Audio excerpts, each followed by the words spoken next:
Good afternoon, students. Welcome to today's presentation, our online presentation. We have looked at textiles. This is textile technology. We have looked at textiles. What is it? We have defined it. The component in textiles. The rationale for studying textiles. Some fabric,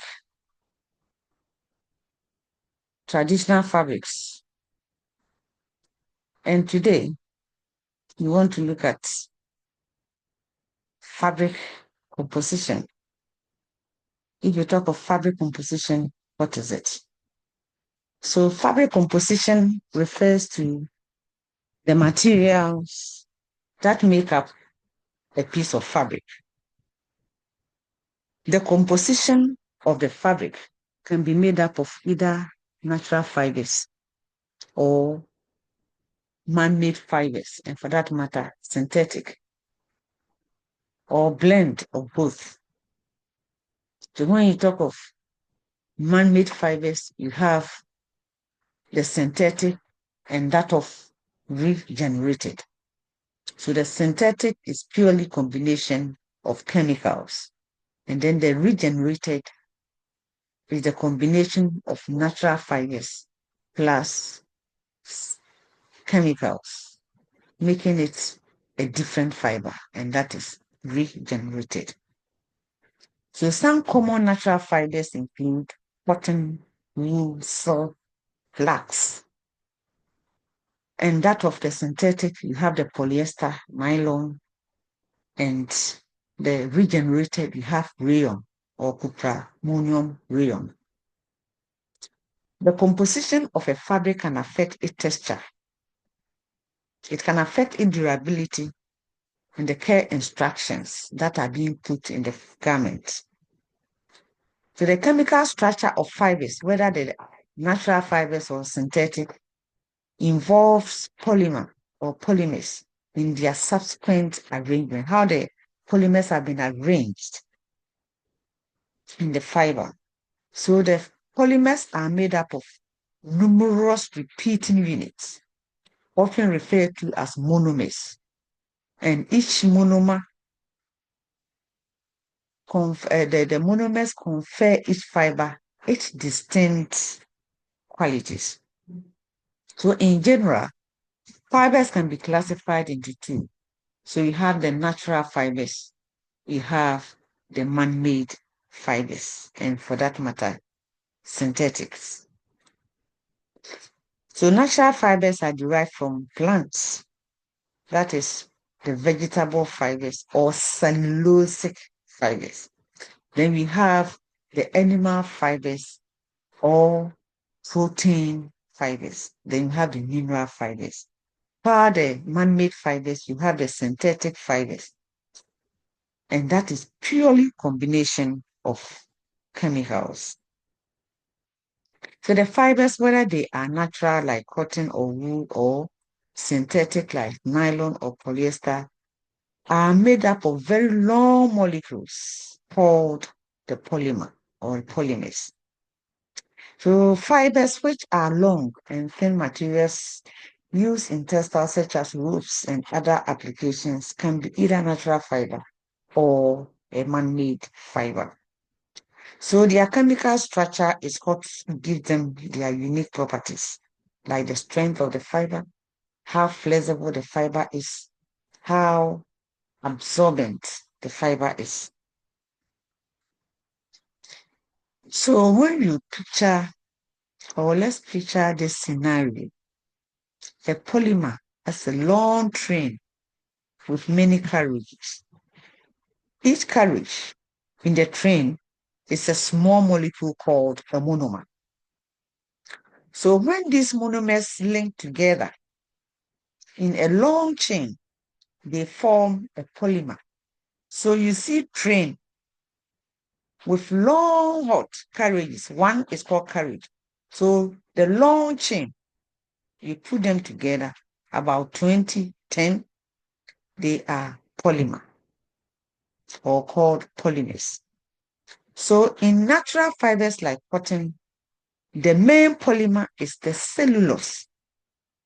So that's why they are called cellulosic fibers. It's made up of a lot of sugar molecules linked together, like sugar cubes, put them together in a long chain. So it's like a long chain of sugar pieces that gives cotton its strength and flexibility. So in wool, wool is a protein fiber. The main polymer is the protein, and that protein is called keratin. So keratin is made from different amino acids, which can be thought of as the building blocks of the protein. So these chains are curled and twisted like a spring, which gives wool its elasticity. You can see spring expands and you can press it. So that is wool. So wool fibers have that elasticity. If you talk of elasticity, ability of a fiber to expand or to stretch and able to come back. So synthetic fibers are made in the lab. For example, nylon is from polymers that are created by reacting certain chemicals together. These polymers are also long chains of monomers, but the monomers in this case are made from petroleum or petroleum products and other chemicals. So regardless of the fiber type, the arrangement and interaction of molecular chains determine its unique properties, as I've already discussed, the strength and the elasticity and even the texture. So in simple terms, fibers are made from long chains of molecules that are either natural, that is cellulose in cotton or keratin in wool, or synthetic, like those in the nylon or polyester, that is from the quota family. And these chains give the fibers their special characteristics. So let's look at the structure of the cotton. So that's the long chain we are talking about. But this is purely chemistry. We are not going there, but you need to see the chains, how they have been put together. So this is the cotton when you look at it using the microscope. So cotton has convolutions. It's not straight. It has convolutions that it curves. Okay. Then this is the structure of the wool. And this is how it looks like when you use the microscope. So cotton has, um, wool has overlapping scales, and wool can absorb more water as compared to cotton. So most of the times when we ask you which of the fibers is more absorbent, you just jump to say it's cotton. No. Today, wool is the most absorbent of the fibers. This is because of the overlapping scales. So when you put the two in water, this wool will absorb more because of this overlapping. So they will just go and hide under. So it will take more. But when it's come to giving out, wool cannot give out the water, but cotton can give out the water. So that is the reason why when you wear cotton, it absorbs the water from your body and it's able to give it out and making you feel comfortable. Then when you compare to wool, wool can absorb but not able to give out and give you warmth. So you wear a sweater when the weather is cold so that it will keep you warm. That's the difference. So let's talk about natural fibers. These come from plants and animals I've already discussed, for example, cotton. This comes from the cotton plant. Its fibers are made mostly of cellulose, that is a natural polymer. So As for this, I have explained it already. So wool fibers from animals like sheep, they are made from proteins, primarily keratin, which is the same protein in your hair and your nails. So these protein chains form a spiral shape, giving wool its elasticity, the ability to stretch and return to shape. Synthetic fibers, these are man-made, often from chemicals derived from petroleum. Examples include the nylon. And these chains are formed by linking together smaller molecules called the monomers, as we've already discussed. Nylon structure gives it strength and elasticity. Then you have the polyester, another synthetic polymer made from different chemicals. Then polyester fibers have slightly different structure, which makes them very strong, resistant to shrinking and stretching, and less absorbent than natural fibers. So the molecular arrangement or the molecular chains and the molecular chain and strength in fibers, whether natural or synthetic, the molecules are arranged in long chains. These chains are like strings of beads, where each bead represents a molecule. So in stronger fibers like nylon or polyester, their molecular chains are closely packed and often have strong bonds between them. So this can be compared to tightly packed bundles of uncooked spaghetti. It is quite strong and hard to pull apart. This structure is what gives these fibers their strength. So when you talk of elasticity and flexibility, that is a property of a fiber. So characteristics of fibers. Fibers in general, a textile fiber must be flexible. A textile fiber must have elasticity. Okay. So flexibility in fibers or flexibility in fibers is about how easily these molecular chains can move around each other. If the chains can slide past each other easily, the fiber will be more flexible. So elasticity in wool comes from the molecular chains being able to stretch or stretch out and then return to its original shape. Example, a spring or a rubber band. This is because the protein chains in wool, that is the keratin, have a natural curled structure that can be stretched and then bounce back. So absorbency in fibers like cotton is due to the presence of many tiny spaces within the fiber that can trap water. So since cotton is mostly cellulose, and cellulose has parts that are attracted to water, that is hydrophilic, it can absorb water easily.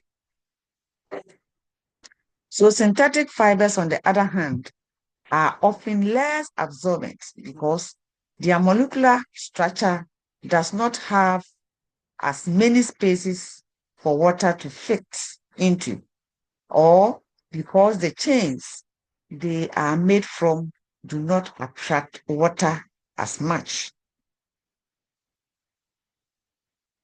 So the arrangement of the molecules in fiber can be random or highly organized, that is crystalline.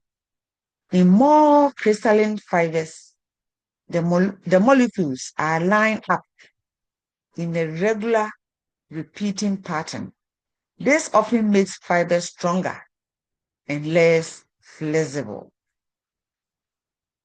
So in less organized, that amorphous areas, the molecules are more randomly arranged, which can contribute to flexibility and softness. So in summary, the properties of fibers, whether they are strong, stretchy, soft, or absorbent, depends on how the molecules in these fibers are linked together and arranged. So by understanding and manipulating this molecular structure, scientists and manufacturers can create a wide range of materials for different applications. So the textile fiber.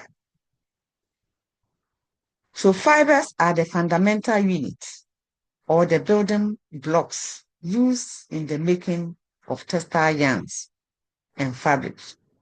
It is the smallest visible unit of a textile product. You can also say it's a pliable hair-like strand that is very small in diameter in relation to its length. So textile fiber, in totality, when you put the two together, you can say that textile fiber is a unit of matter characterized by flexibility, fineness, strength, and high ratio of length to thickness. So when you take a textile fiber, so like a strand of your hair is long as compared to the diameter, and that fiber, that strand must be flexible, must be very fine, must be very strong, and have that high ratio of length to the thickness. Example of cotton fibers, we have cotton, flax, wool, polyester, and many others. So textile fibers can be broadly classified into two categories, as I've already shared. So they are subdivided into, you have the natural fibers and you have the man-made fibers. So the natural fibers, they are subdivided into three: plants. So the plant fibers are also called vegetable fibers. They are also called cellulosic fibers. So the natural fibers of animal origin, that is the protein fibers. Then you have the mineral fibers. So the natural fibers are subdivided into three: plants, animal, and mineral fibers. And the man-made fibers are subdivided into two: synthetic and regenerated. So this is the fiber tree. So textile fibers are divided into two: natural fibers and man-made fibers. So when you take the natural fibers, they are subdivided into three. You have the cellulosic or vegetable or plant fibers, you have the protein or animal fibers, and you have the mineral fibers. So when you take the plant fibers, they are subdivided into three. You have the bast fibers or the stem fibers. Then you have the seed fibers. Example, you have the cotton. And then you have the leaf fibers, sisal. Then when you come to the protein, they are subdivided into two. You have hair fibers. Example is wool.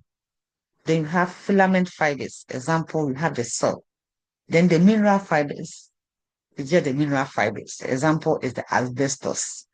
Then when you take the man-made fibers, they are subdivided into two. You have the regenerated fibers, you have the synthetic fibers.